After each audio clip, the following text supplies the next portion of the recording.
A'udzubillahi minasyaitonirrajim. Bismillahirrahmanirrahim.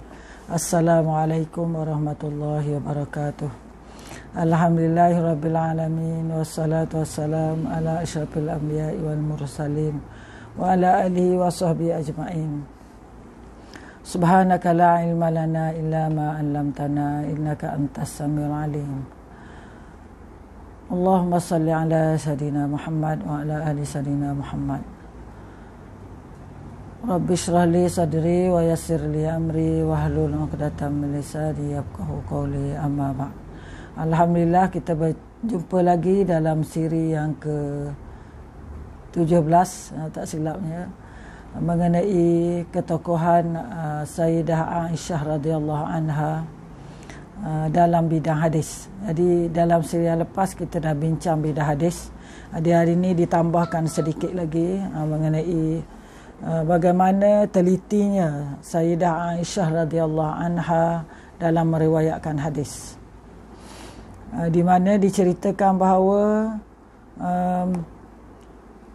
Ummul Mukminin Sayyidah Aisyah, kalau dia nak meriwayatkan hadis, dia mesti saat hendak menjelaskan sesuatu hukum, dia tak terbatas menerangkan hukum syariat saja, tapi menjelaskan ilah atau sebab hukum tersebut.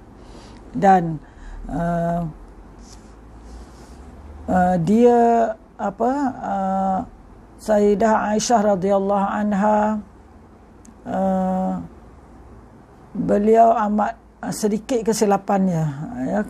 Apa yang diriwayatkan tu kebanyakannya adalah betul. Dan Aisyah radhiyallahu anha, jika mendengar suatu perkataan atau menyaksi suatu peristiwa, akan langsung mencerita dan meriwayatkannya. Sementara disebutkan di sini bahawa Aisyah ni tidak seperti majoriti yang lain, bila dengar terus riwayat hadis. Tapi bonda kita Aisyah radhiyallahu anha, metodnya yang digunakan sangat ketat. Dia meriwayatkan satu hadis atau satu peristiwa bila telah mendapat sumbernya yang sahih, dan bila dia memahaminya dengan baik. Bila menemui kesulitan satu masalah, hatinya tak tenteram sebelum dia menanyakannya kepada Rasulullah sallallahu alaihi wasallam. Di semasa Rasulullah masih ada bersama beliau, bila dia ada masalah, dia akan tanya Rasulullah sallallahu alaihi wasallam. Sebab itulah kita lihat banyak sekali riwayat Sayyidah Aisyah radhiyallahu an berbeza dengan riwayat sahabat lain.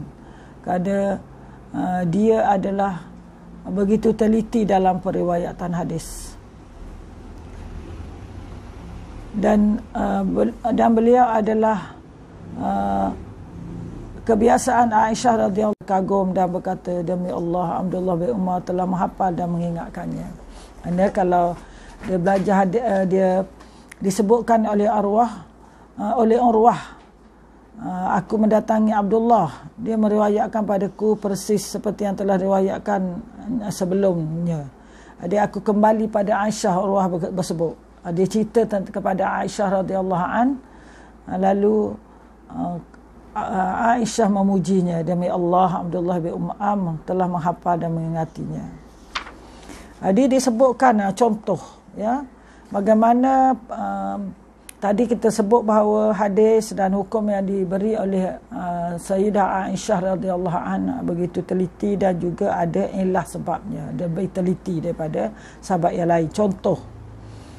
Contohnya hadis mengenai mandi hari Jumaat. Hadis Ibnu Umar menyebut, aku mendengar Rasulullah SAW bersabda, barang siapa menghadiri Jumaat maka hendaknya dia mandi. Jadi bagaimana pula hadis dari Aisyah radhiyallahu anha? Katanya orang berbondong-bondong pada hari Jumaat dari rumahnya masing-masing dan dari perbukitan, sehingga mereka berdebu dan berkeringat. Kemudian salah satu dari mereka mendatangi Rasulullah sallallahu alaihi wasallam. Beliau tengah berada di tempat itu. Jadi Sayyidah Aisyah berada di tempat itu. Lalu beliau bersabda, lebih baik apabila kalian bersuci untuk hari kalian. Maknanya di sini bahawa disunatkan mandi. Dan Sayyidah Aisyah bonda kita Ummul Mukminin menceritakan Asalnya ialah orang pergi sembahyang Jumaat, dia dari bukit, dari mana tempat lah, dalam keadaan debu dan keringat, berdebu dan berpeluh. Jadi Rasulullah menyuruh mereka supaya mandi dahulu sebelum pergi ke masjid. Dalam riwayat lain, dalam riwayat Sayyidah Aisyah radhiyallahu anha yang lain, orang-orang yang sangat tidak mempedulikan dirinya sendiri, jika datang ke solat Jumaat, maka datang dalam kondisi masing-masing. Lalu kepada mereka disabdakan, lebih baik kalian mandi. Maknanya masing-masing pergi dalam keadaan yang tidak berapa bersih, lalu disuruh mandi. Jadi ini iktibar pada orang lelaki yang nak pergi sembahyang Jumaat, maka disunatkan mandi, disuruh mandi. Itu pesanan yang disebut oleh Rasulullah SAW. Begitu juga dalam tentang daging korban. Contohnya riwayat Nabi SAW memerintah dalam 1 tahun. Ini Abdullah bin Umar dan hadis Abu Sa'id Al-Khudri memahami hadis ini, bahawa Nabi SAW memerintahkan dalam 1 tahun seseorang tidak boleh memakan daging korbannya lebih dari 3 hari. 1 tahun saja. Jadi ini jadi Abdullah bin Umar dan Abu Sa'id Al-Khudri mengambil hadis ini, maknanya tak boleh makan daging korban lebih daripada 3 hari. Tetapi bila ditanya pada Sayyidah Ummul Mukminin Aisyah radhiyallahu an mengenai larangan ini menyimpan daging lebih 3 hari, 3 hari termasuk sunnah dan mustahab, maknanya hanya sunnah saja. Dan dia berkata, kami sering mengasingkan daging korban membawa pada Rasulullah SAW di Madinah, lalu beliau bersabda, jangan kalian makannya kecuali 3 hari. Setelah Aisyah memberikan, Aisyah radhiyallahu an menjelaskan alasan dilarang menyimpan daging kurban selama 3 hari tersebut adalah pada tahun itu amat sedikit orang yang berkorban. Jadi Aisyah ni beri detail kenapa, tu ilahnya kenapa, sebab apa dilarang makan daging korban lebih daripada 3 hari. Sebab pada tahun yang disebut oleh Rasulullah tu ialah sangat sedikit orang korban. Jadi Rasulullah SAW hanya ingin orang yang tidak berkorban diberi dagingnya. Jadi tidaklah berdosa kalau orang berkorban tu makan lebih daripada 3 hari simpan daging. Sebab yang berlaku ni adalah pada masa tahun itu orang sedikit berkorban, lagi tak digalakkan duk simpan untuk kita. Orang korban beri pada orang lain. Itu maksudnya. Dan Aisyah radhiyallahu an pernah berkata, kami sendiri pernah bergantung kaki haiwan korban dan memakannya setelah 10 hari. Ini disebut oleh Aisyah radhiyallahu anha. Jadi itu detail ya, yang hadis yang disebut oleh Sayyidatina Aisyah radhiyallahu anha.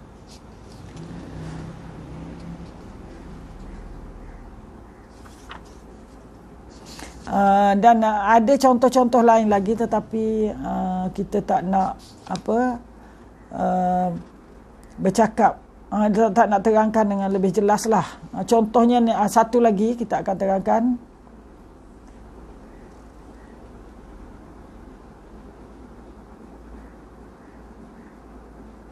Contohnya kes nikah mut'ah. Pada zaman jahiliyah nikah mut'ah dihalalkan, tapi bila datang Islam hingga tahun ke-7 Hijrah, hingga tahun 7 Hijrah dia masih halal, tetapi setelah itu Islam mengharamnya dan pengharaman tersebut diumumkan pada waktu perang Khaybar. Ibnu Abbas dan beberapa sahabat masih menganggap mut'ah dibolehkan, namun jumhur sahabat mengatakan mut'ah adalah haram. Mereka berdalil dari hadis sahih dan jelas. Ketika Aisyah radhiyallahu an ditanya tentang ini, dia tidak menjawabnya dengan dalil dari hadis Nabi, melainkan berkata, antara aku dengan mereka terdapat kitabullah. Kemudian dia membaca ayat Allah, dan orang-orang yang menjaga kemaluannya kecuali terhadap isteri-isteri mereka dan budak yang mereka miliki, maka sesungguhnya mereka dalam hal ini tiada tercela. Jadi sahabat semua tolong surah Al-Mu'minun ayat 5 hingga 6. Lalu Aisyah menjawab, berdasarkan ayat ini tidak dibolehkan bagi kaum mukmin kecuali 2 hal, iaitu kaum perempuan yang dinikahi dengan cara yang halal, dan bernikah dengan cara mut'ah tidak dianggap isteri, tidak dianggap sebagai isteri, dan tidak dibolehkan oleh Islam. Ya, jadi Aisyah radhiyallahu an, Sayyidah Aisyah radhiyallahu an menerangkan bahawa berdasarkan ayat ini bahawa nikah mut'ah adalah haram. Habis itu mengenai hadis, kita ambil secara ringkas saja. Apa yang kita boleh rumuskan ialah Sayyidatina Aisyah radhiyallahu an begitu teliti dalam meriwayatkan hadis. Setelah itu kita akan melihat pula kepada ketokohan Sayyidah bonda kita Aisyah radhiyallahu anha dalam bidang fiqh, atau kita panggil faqihah, ya. Di mana Sayyidatina Aisyah radhiyallahu an begitu pakar dalam bidang fiqh. Dia adalah seorang yang memiliki penguasaan fiqh yang tinggi. Bermula daripada penguasaan terhadap Quran Sunnah serta ilmu yang berkaitan dengannya. Perkara ini menjadikan ijma' ulama' dan masalah fiqh, ilmu fiqh, usul fiqh dan penguasaan bahasa Arab dengan baik. Maka di sinilah seseorang itu dapat meletakkan hukum dengan begitu jelas. Jadi tokoh wanita yang Sayyidatina Aisyah ini ialah merupakan pakar dalam bidang fiqh. Beliau bukan sahaja pakar dalam bidang fiqh wanita, bahkan keseluruhan bidang fiqh yang lain. Hal ini diakui sendiri oleh Imam Az-Zuhri yang memuji kepakaran beliau.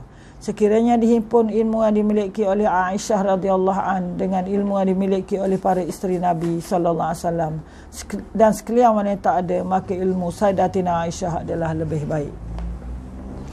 Begitu juga disebutkan oleh Ibnu Katsir merakamkan pujian pada Aisyah radhiyallahu an. Tak ada seorang pun dalam kalangan umat yang setanding dengan Sayyidatina Aisyah radhiyallahu an dari sudut hafazan, ilmu, kepasihan dan akal. Sebahagian pengakuan diumumkan menunjukkan bahawa Sayyidatina Aisyah radhiyallahu an seorang yang faqih dalam berbagai bidang ilmu. Riwayat Hakim dalam kitabnya Al-Mustadrak mengatakan bahawa 1/4 daripada hukum syariat adalah datang daripada riwayat Aisyah radhiyallahu anha. Ini membuktikan beliau layak dibergelar sebagai Al-Faqihah, seorang yang alim di bidang fiqh. Kelebihan ini dikatakan merupakan faktor beliau menjadi isteri yang paling disayangi oleh Rasulullah sallallahu alaihi wasallam. Di antara faktornya kerana Sayyidatina Aisyah radhiyallahu anha seorang yang alim dalam bidang fiqh dan hadis. Sebab itu dia disayangi oleh Rasulullah sallallahu alaihi wasallam kerana ilmunya dan kerana cintanya kepada ilmu, ya, dalam berbagai bidang. Terdapat banyak faktor yang mendorong kepada kelayakan Sayyidah Aisyah radhiyallahu an sebagai ahli al-faqihah, sebagai pakar dalam bidang fiqh. Di mana bermula daripada gelaran isteri Nabi sallallahu alaihi wasallam menyampaikan wahyu Allah, beliau mendapat pendidikan fiqh secara langsung daripada Nabi sallallahu alaihi wasallam. Beliau membesar dan hidup dalam rumah bait an-nubuwah, rumah tangga kenabian, sehingga Nabi sallallahu alaihi wasallam wafat di atas ribaan beliau. Tempoh yang panjang ini menjadikan satu kelebihan bagi Aisyah radhiyallahu an yang tidak dicapai oleh wanita lain sebagai tokoh dan pakar dalam bidang fiqh. Dan satu-satu seperti yang dah disebutkan, satu-satunya rumah para isteri baginda yang diturunkan wahyu ialah di rumah Ummul Mukminin Sayyidah Aisyah radhiyallahu anha.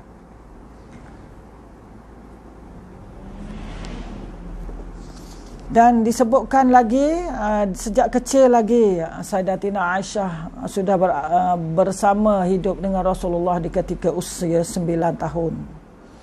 Ini dan duduk serumah dengan Nabi. Ini bagaikan satu perancangan Allah yang menghendaki beliau menjadi ahli fiqh lebih awal dan lebih lama bersama Nabi sallallahu alaihi wasallam. Umur 9 tahun adalah umur yang sesuai untuk menerima pembelajaran dan persekolahan. Tambahan pula pada masa itu, situasi orang Arab sudah matang. 9 tahun, dah matang, dah besar. Maka amat sesuai untuk menerima pembelajaran. Sebagaimana diketahui, seorang kanak-kanak akan lebih mudah menangkap dan menghafal sesuatu ilmu baru.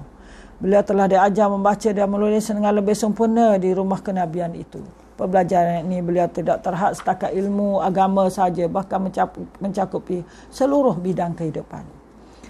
Sayyidah Aisyah radhiyallahu anha mengikuti perkembangan kehidupan Nabi sallallahu alaihi wasallam satu persatu dengan penuh teliti sejak awal lagi. Oleh itu, kepahaman beliau terhadap suatu hukum adalah istimewa dan tersendiri, kerana ia datang dalam bentuk pendengaran pendekatan dengan Nabi sallallahu alaihi wasallam dan istinbat pemikiran secara sedar di bawah bimbingan Nabi sallallahu alaihi wasallam secara langsung. Beliau mempelajari segala permasalahan kehidupan dan perkara sulit mengenai hukum, terutamanya dalam bidang kewanitaan. Dan Sayyidah Aisyah juga belajar dalam bidang kewanitaan dan melihat sendiri cara pelaksanaan secara praktikal dari Nabi sallallahu alaihi wasallam. Contohnya, hadis mengenai kesucian air mani. Beliau tidak membasuhnya kerana melihat Nabi sallallahu alaihi wasallam hanya menggaru sahaja air mani yang kering tanpa menggunakan air, kemudian digunakan pakaian tersebut untuk solat. Ini menjadi bukti bahawa mani itu tidak najis. Hadis Rasulullah SAW, hadis dari Aisyah radhiyallahu an, qalat laqad kuntu saya baca yang terjemahan saja. Disebutkan oleh Aisyah radhiyallahu an, katanya, aku hanya menggosoknya, menggarunya dari kain Nabi sallallahu alaihi wasallam tanpa dicuci. Kemudian pakaian tersebut terus dipakai oleh Nabi sallallahu alaihi wasallam semasa solat. Sebagian ulama telah mengambil hadis ini sebagai dalil bahawa air mani adalah suci. Aisyah radhiyallahu an mengeluarkan hadis yang dianggap sebagai fatwa daripada beliau ini berdasarkan pemerhatian beliau secara langsung terhadap respon Nabi sallallahu alaihi wasallam terhadap perbuatannya.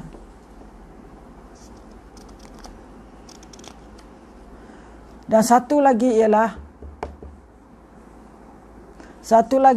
Sayyidah Aisyah radhiyallahu an amat berhati-hati dalam mengeluarkan suatu hukum mengenai suatu perkara.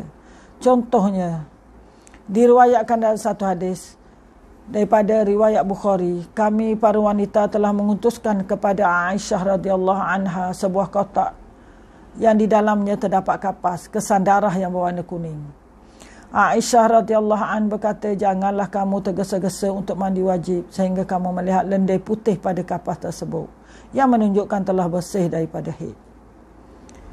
Jadi ini menunjukkan bahawa Aisyah ini adalah tempat rujukan pada sahabat dalam masalah kewanitaan. Begitu juga dengan masalah lain. Ini dikupas tentang iaitu wanita telah datang mengutuskan kepada Aisyah sebuah kotak, dalam kotak kapas tu, ya, darah yang berwarna kuning, kesan darah kuning. Lalu ditanya, boleh tak lagi, suci tak lagi kalau ada kesan darah kuning lagi? Lalu Aisyah radhiyallahu an berkata, jangan tergesa-gesa untuk mandi sehingga nampak lendai putih. Maknanya orang yang haid itu selagi tidak putih, maka dia tak boleh mandi lagi, tak boleh solat lagi. Kalau kuning tu masih dikira haid.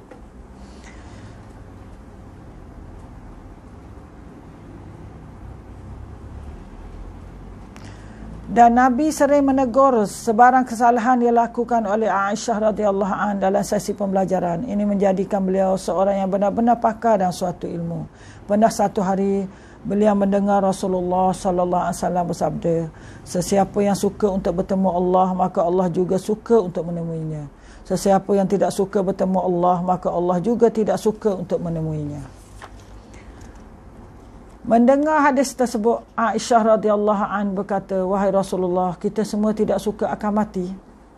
Lalu Aisyah radhiyallahu an menganggap bahawa suka bertemu Allah bermaksud suka hendak mati, kerana dengan bertemu Allah Nabi kerana dapat bertemu Allah. Lalu Nabi SAW membetulkan tanggapan Aisyah tersebut dan membalas kata-katanya, bukan begitu maksudnya, tetapi Mana Aisyah salah radhiyallahu an, dia tersilap faham dengan hadis ini. Sesiapa yang suka untuk bertemu Allah, maka Allah juga suka menemuinya. Siapa tak suka bertemu Allah, maka Allah tak suka.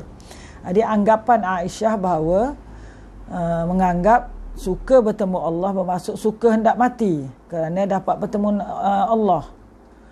Jadi makna suka nak mati maksudnya di situ. Tetapi Nabi SAW membetulkan, bukan maksudnya ialah, bukan begitu maksud kata-kata tadi, tetapi maksudnya sifat orang beriman apabila mendapat berita gembira mengenai rahmat Allah, Allah SWT redanya dan syurga yang dijanjikannya, akan berasa suka untuk bertemu Allah, maka Allah juga suka untuk menemu dengannya.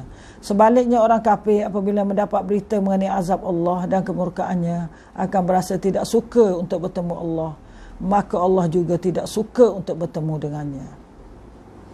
Ini contoh ya. Maknanya contoh Rasulullah SAW betulkan pemahaman Aisyah. Maknanya kita nampak bahawa Aisyah radhiyallahu anha ini sentiasa dididik, dibetulkan, dididik dengan didikkan Rasulullah secara langsung dengan kepahaman yang salah tadi. Suka bertemu Allah bermaksud suka hendak mati. Tetapi maksud di situ ialah sifat orang beriman mendapat berita gembira mengenai rahmat Allah. Jadi redanya dan syurga yang dijanjikan. Apabila mendengar sifat orang beriman ni akan mendapat rahmat Allah, jadi menyebabkan orang beriman ni suka untuk bertemu Allah. Bukan suka nak mati, tapi suka nak bertemu Allah sebab menggambarkan adanya rahmat dan kegembiraan, berita gembira dengan rahmat Allah. Berbanding dengan orang kafir, apabila berita azab, maka berasa tak suka untuk bertemu Allah. Sebab bila dia memikirkan azab yang pedih, dia tak suka berjumpa Allah, tak suka mati. Sebab tu kita tengok orang-orang kafir ni memang takut mati. Kan dia jaga betul kesihatan. Ya, kalau tempat jogging ramai orang kafir, kalau kat Melaka lah. Jangan main ya. Kita ni kurang, bukan kerana tak takut, kerana kurang jaga kesihatan. Itu selingan saja.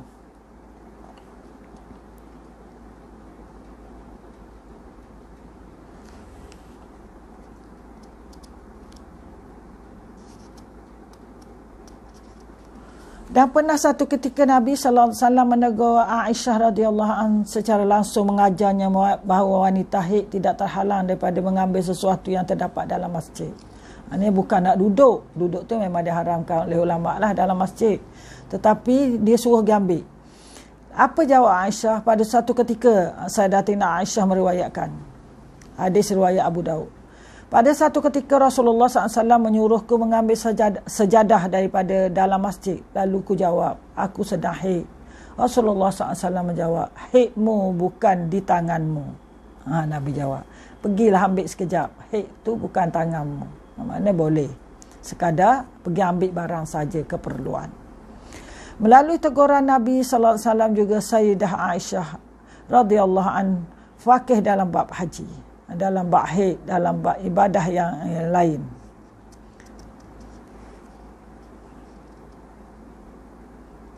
Dan faktor lain kepintaran Aisyah dan juga kedalaman ilmu fiqahnya ialah kerana Aisyah radhiyallahu an lahir dalam keluarga yang memeluk Islam lebih awal. Beliau hidup bersama Sayyidina Abu Bakar dan Ummu Ruman, ibunya, yang memeluk Islam sejurus diseru oleh Rasulullah sallallahu alaihi wasallam, antara orang pertama menerima Islam. Di antara itu Sayyidatina Aisyah radhiyallahu an telah dididik dengan sarana pendidikan yang sejahtera sesuai dengan konsep Islam. Jiwa pemikiran beliau sangat bersedia untuk menerima pelbagai pembelajaran daripada Rasulullah sallallahu alaihi wasallam sejurus berpindah ke rumah baginda. Dan disebutkan juga Sayyidah Aisyah radhiyallahu an dikatakan seorang yang suka bertanya, banyak bertanya dan sangat tinggi keinginan untuk mengetahui sesuatu perkara. Bila tak akan berhenti bertanya dan mengkaji sehinggalah jiwanya tenang dalam suatu jawapan. Beliau tidak malu bertanya tentang suatu perkara sehingga beliau benar-benar faham kepada Rasulullah SAW. Pernah satu hari beliau mendengar Rasulullah bersabda, manusia dihimpun pada hari kiamat dalam keadaan berboger. Hadis riwayat Baihaqi. Lantas Aisyah bertanya, Aisyah radhiyallahu anha, adakah lelaki dan perempuan melihat sesama mereka? Nabi sallallahu alaihi wasallam menjawab, urusan hisab pada ketika itu adalah lebih berat daripada keinginan hendak melihat sesama sendiri. Jadi rumusannya ketokohan Aisyah radhiyallahu anha dalam bidang fiqh adalah amat dikagumi sehingga melepasi batas seorang bernama wanita yang biasanya digelar sebagai seorang wanita yang sebasa dianggap sebagai terbatas akal fikirannya, tetapi ilmu yang dikuasainya adalah amat tinggi dalam bidang hukum dalam berbagai bidang ilmu. Dr. Usman Ash-Shubair yang mengatakan bahawa ahli fiqh hendaklah menghadamkan ilmu lain selain daripada ilmu hukum hakam. Dalam bidang fiqh wanita secara khusus pula, Aisyah radhiyallahu anha bukan sahaja banyak menghafal hukum hakam berkaitan wanita, malah lebih memahami maqasid fiqh wanita sendiri tersebut. Wanita yang dipegang oleh beliau adalah lebih baik berbentuk tasyir, memudahkan berbanding dengan ulama fiqh lelaki yang lain. Jadi yang Aisyah beri itu fatwa dia adalah lebih senang daripada ulama lelaki yang lain. Selain daripada itu didapati bahawa kepahaman beliau terhadap hukum-hukum wanita lebih seiring dengan maqasid atau matlamat yang dikehendaki oleh syarak yang tidak diperolehi oleh fikiran seorang lelaki, kerana sesungguhnya wanita lebih mengetahui hal ehwal mereka sendiri. Jadi saya rasa itu saja, insya-Allah. Berikutnya kita akan melihat ketokohan beliau dalam bidang perubatan, ya. Muhaddis sudah,